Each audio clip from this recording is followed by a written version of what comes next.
Hello and welcome to another episode of Two Black Women. It's your girl, Simi Shalabo, and I'm no longer just on your waves, but I'm also on your screen. Today, I have one of my friends that I think I've known since 2016? Longer, high school.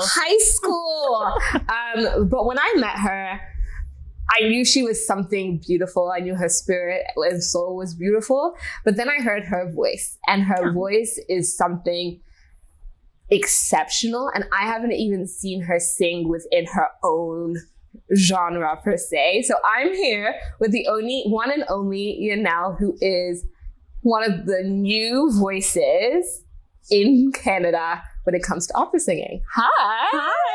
It's such an honor to be here. Thanks for having me. Such an honor to have you. Honestly, when I was thinking about this season, I knew I had to reach out to you. Amazing. But my thing was, I didn't know if you were in Toronto or if you were in Vancouver or if you were in another province. Like, you are all over. Yeah, it worked out perfectly, and I'm so happy that we were able to coordinate this. Oh my gosh. So tell me about this journey. Tell me about, how did you get into opera singing? Like, everything. Yeah, it definitely has been a journey, and it's kind of happened by mistake.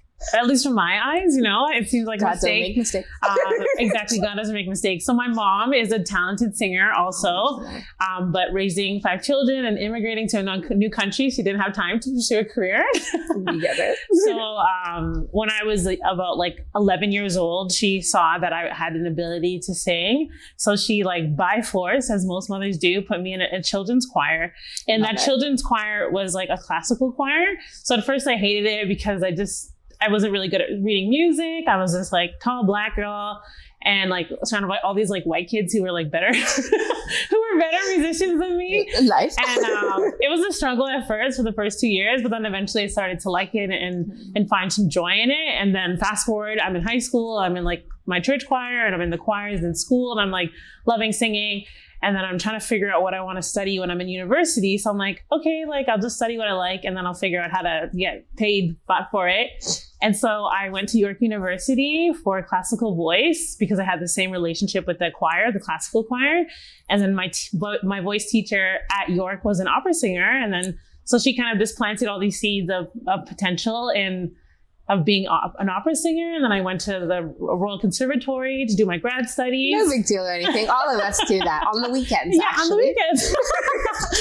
And then that's kind of led me to where I am. And I graduated in 2018, and I've been pursuing a career as an opera singer, and I've just been doing it. I also sometimes just decide that I'm going to be an opera singer over the weekend. Yeah. I feel like you have the amazing talent of making this look very small, but you are one of only a few people.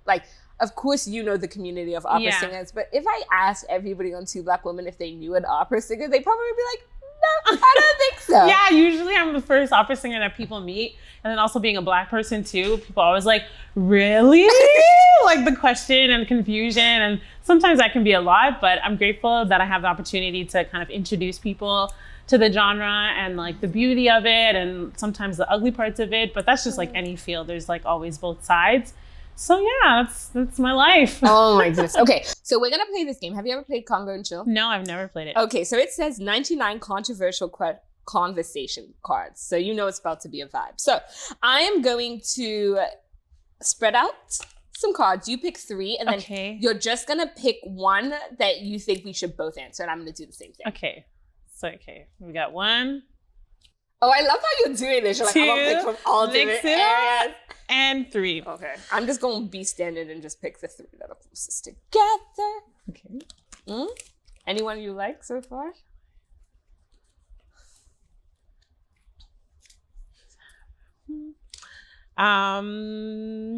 Okay, well, that's this one. Okay, 1 second. Let me look too, and I'm going to let you know. It's all good. Oh, you picked 3 I too? Oh, fun. Ooh, this one's spicy. Ooh. Okay, I got one. Okay, I'm sorry for mine. Do you want to go first, or should I go first? you go first. Okay, fill in the blank. Men need to do better at... Crying. Yeah, let it out, homies. I love that, because I was going to say men need to do better at being emotionally more expressive too. I get it. The world is rough. Yeah. Well, the world is rough for men, but it's of course, find safe spaces, like find good friends that you can be like emotionally vulnerable. They don't have that. Like, right? we know people like women are more emotional and men are not. That's a lie. It's just women are like socially allowed to be more emotional, but men are like also need to be as equally emotional or like sensitive also. And then their guy friends, you don't even talk like about the things that are like really hard. things. And it's just like sometimes I like hearing stories of my friends and like they're on dates. I'm like, didn't they like ask somebody if that would have been a good idea? Like, don't they have friends? Yeah, don't like, why did they think sending you this long confession was a good idea? Like, or something like stupid. I'm laughing, and I'm not only saying this because you're like actually a singer, but you know when people go on like American Idol and like they're really terrible singers and you're like, where were your friends? Exactly. Why didn't they tell you? Yeah. No, I actually agree. I feel like, I don't know. I feel like the men that I've been around, like my good guy friends or men that I've like seen, the one I can definitely tell when they have like a good group of people around them that they can be emotionally expressive with because they just are like more solid. Yeah, 100%. And like things don't irritate them the same way. Like they know how to express themselves. They know how to use their words really well. I feel like, men need to do that. Yeah, especially in like romantic situations. Come on. You gotta like treat them. It sounds like really like kind of condescending, but almost kind of like in a caring way, the way you care for a child. I feel like you have to kind of like check in with them because they haven't been allowed to express themselves. Not because they're like not smart or anything. It's just they haven't been allowed to like. I feel like this is a relationship, but no, it's so true. I wish I could say that. I wish I could say, like, I wish we could have more time to talk about that, but it's true. Like, a lot of men don't get to, so it's like, sometimes you gotta coax you gotta be, like, really gentle. You gotta be gentle. You gotta be like, why are you talking to me about your feelings? Like, I've never had someone I could share my feelings with. You're like, oops. Oh, true. Oh, I'm a terrible person. You know, you're like a terrible person. Okay, what is your question? Okay, my question is, if you're in a relationship, is it okay to keep any possessions from your exes?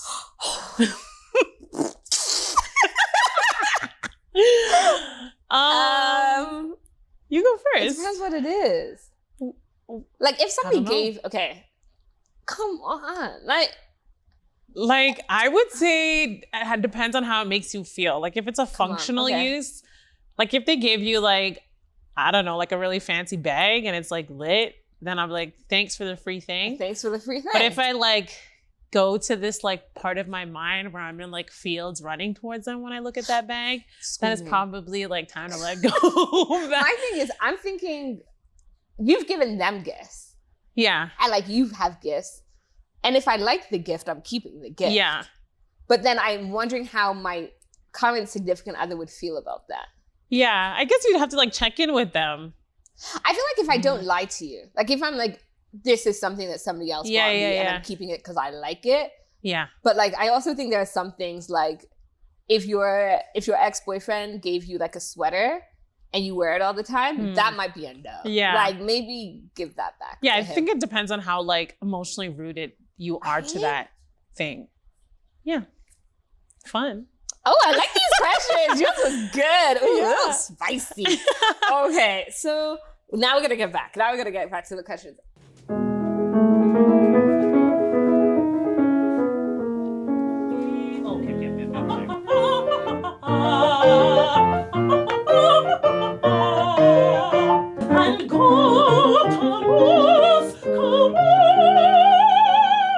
With many a shake,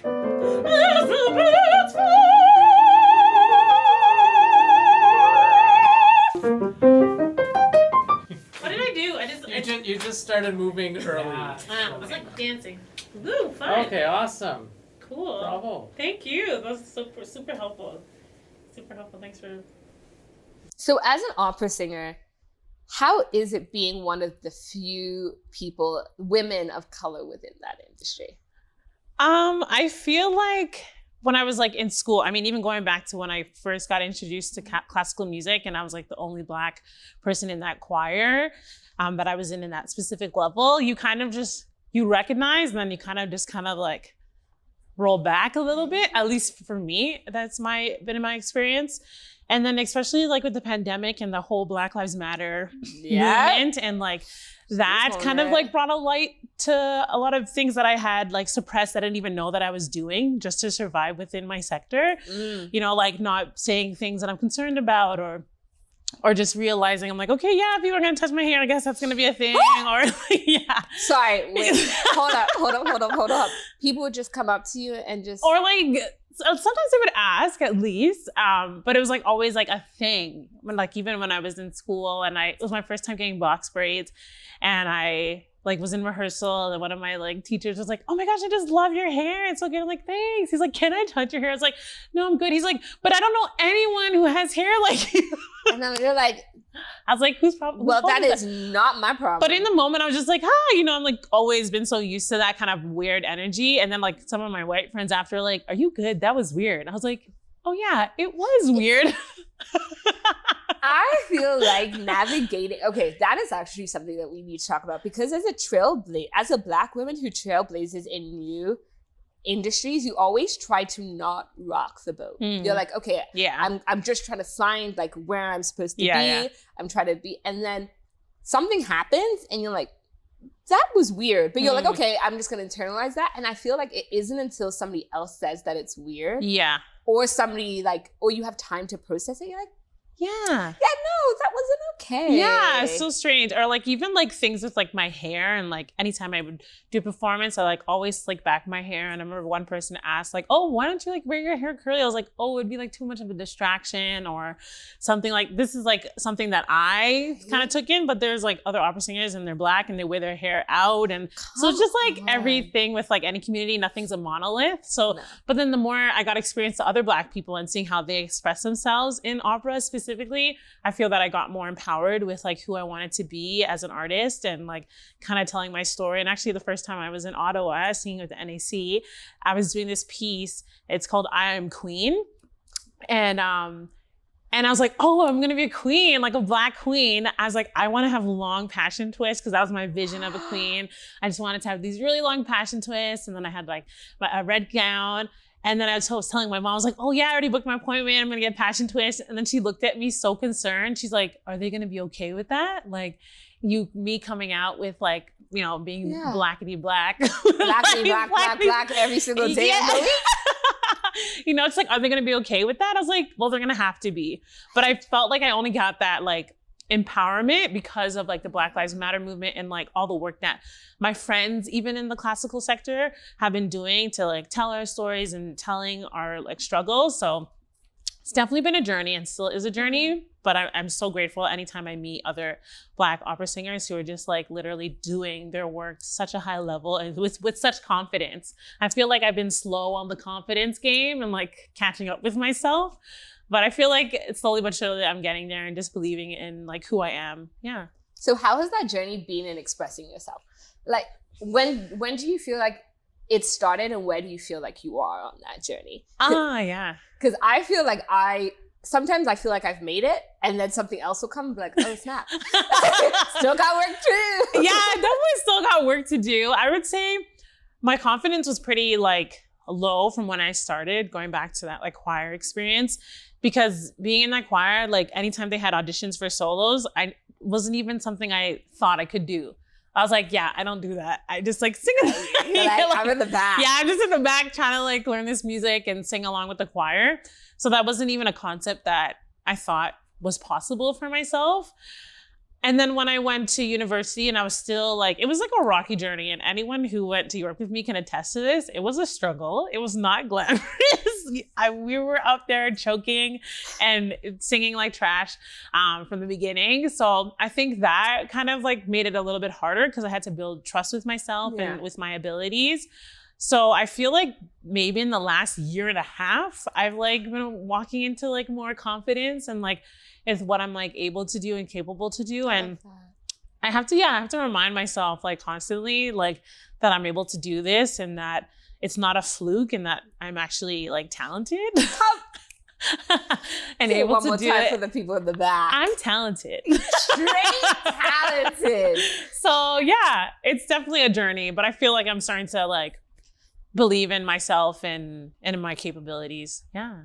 It's so funny because isn't it interesting that so many people around you will see your light shine and see that you're talented, but it takes you a little bit longer than everyone else to realize it. Yeah. And I don't know what it is, but and I don't know what happens when it gets to that point where it's like, enough people have told you, like, you're really good at this. You're like, okay, thanks. One person tells you, two person, and then I feel like one day you wake up and you're like, no, I really am British. Like, that is I. Yeah, I have to like remind myself, it's like looking at myself the way like God sees me. Like, I definitely don't have those like God goggles on at all times. And I'm like trying to like catch up with that. So it's a process. And I think making my way there slowly.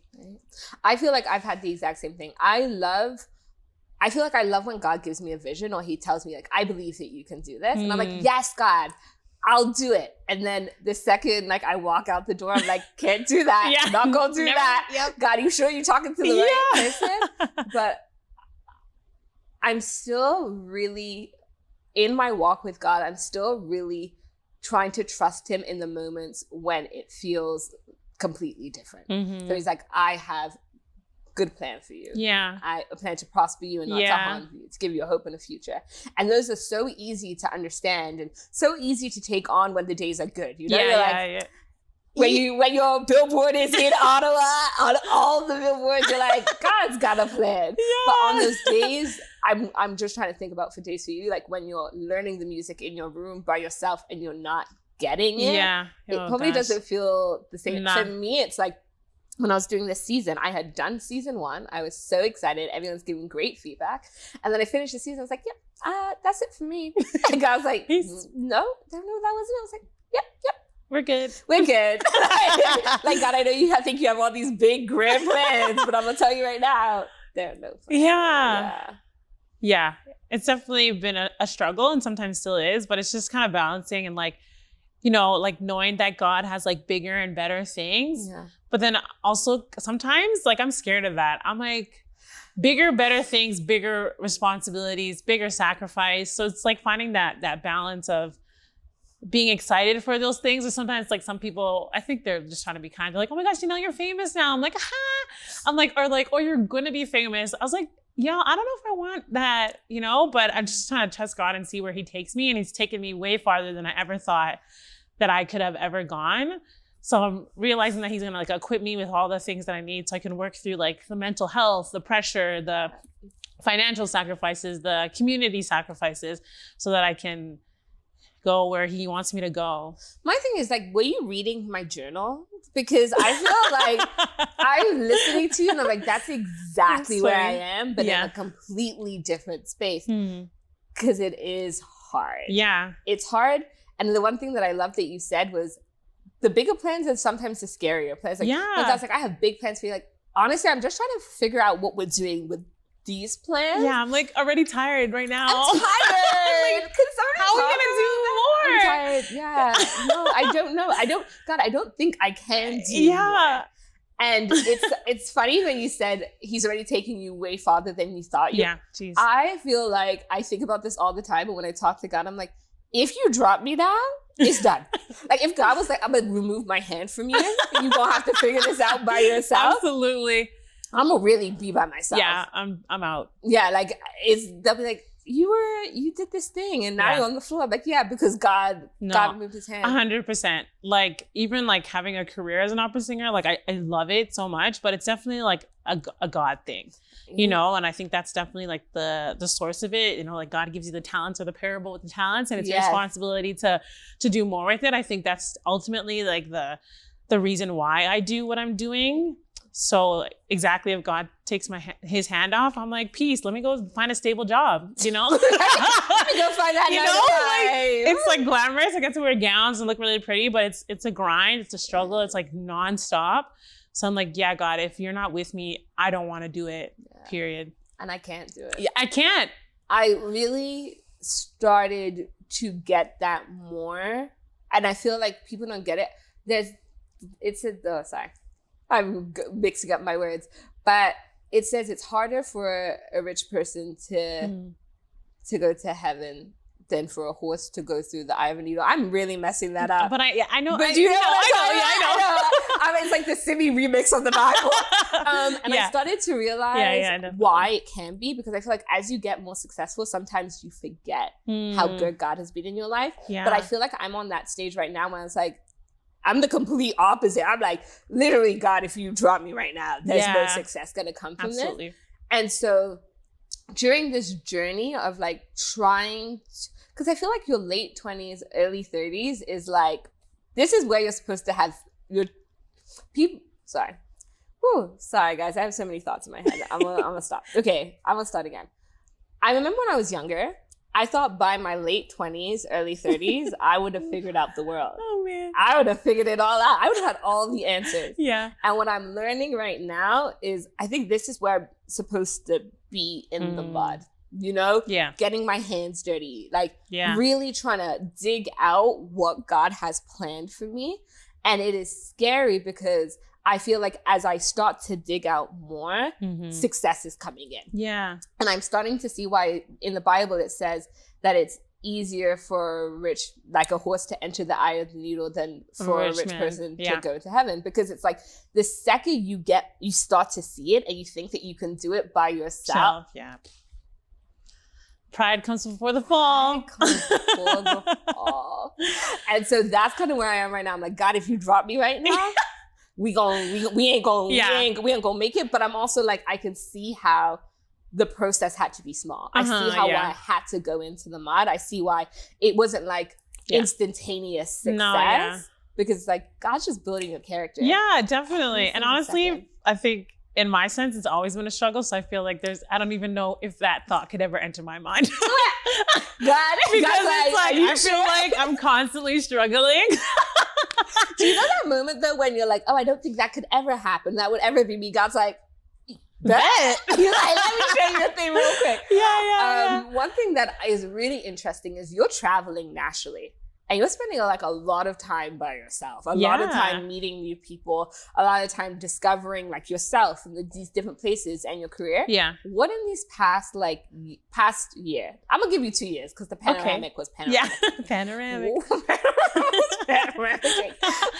What's like one of the biggest lessons that you've learned, like about yourself, about life, about God, like all of it? Yeah, so I think in the last 2 years, I've learned that how much I really like to be by myself and how much I can just be okay by myself. You're like the extrovert of all extroverts. I know, but I feel like there's a shift coming.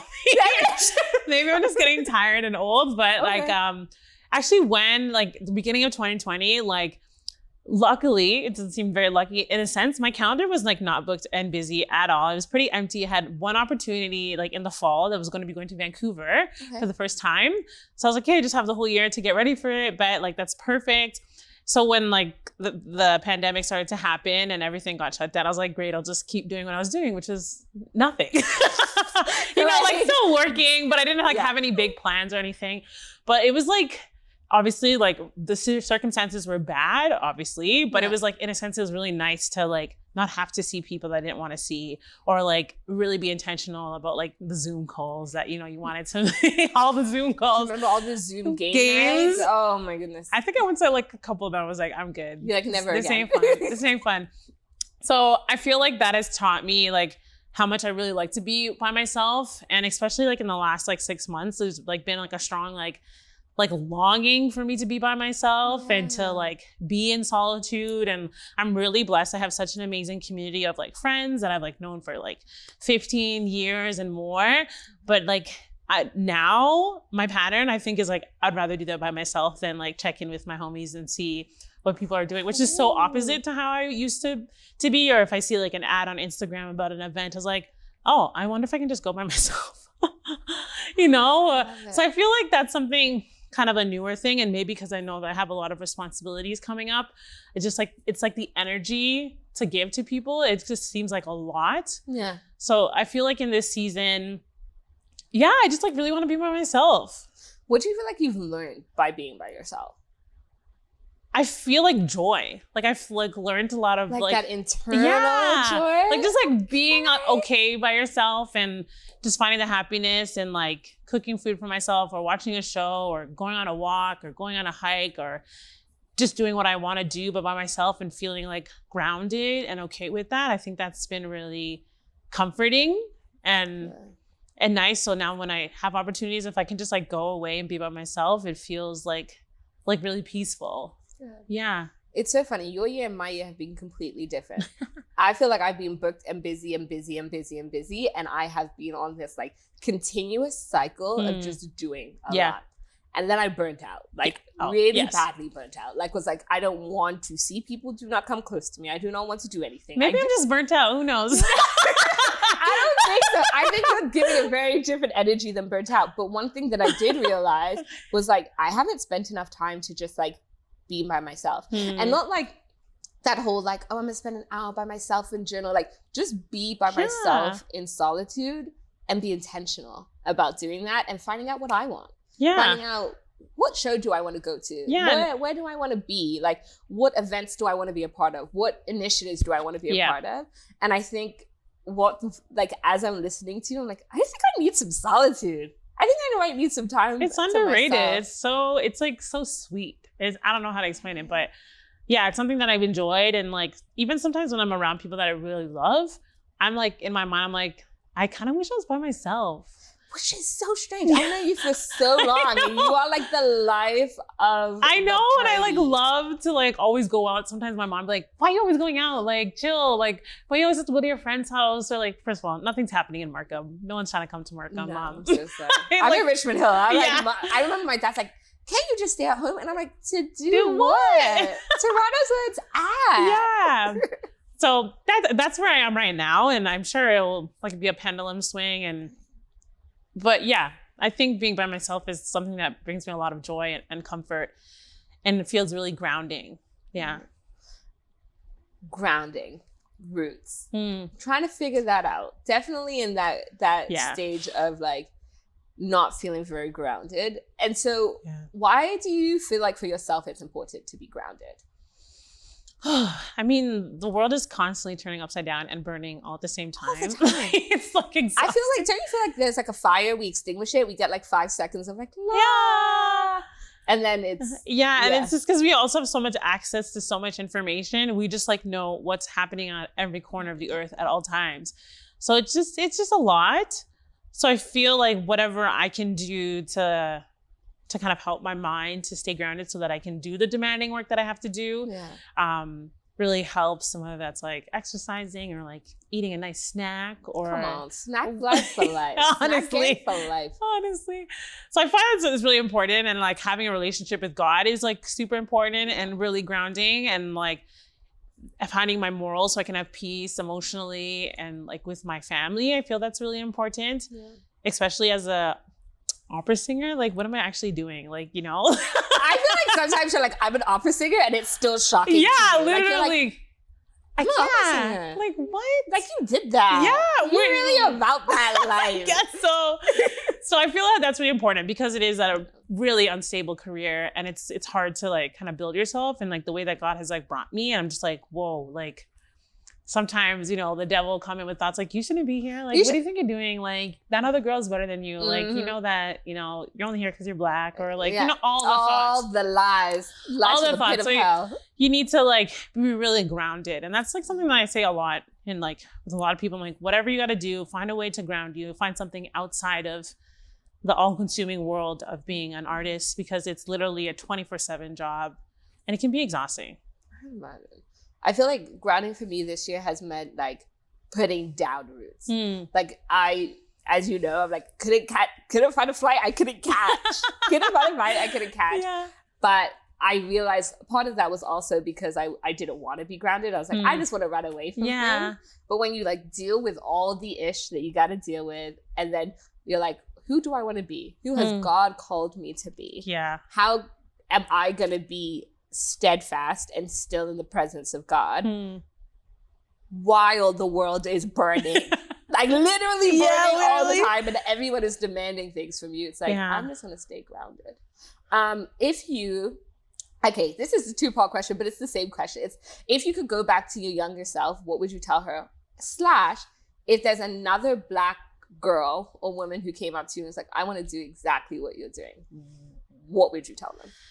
Oh man, to my younger self, what do I even say? I feel like I blacked out like half of my 20s. Like I just turned 30s. So I feel like, hey. 30s are your 20s, but with money. Yeah. I keep telling people. Exactly.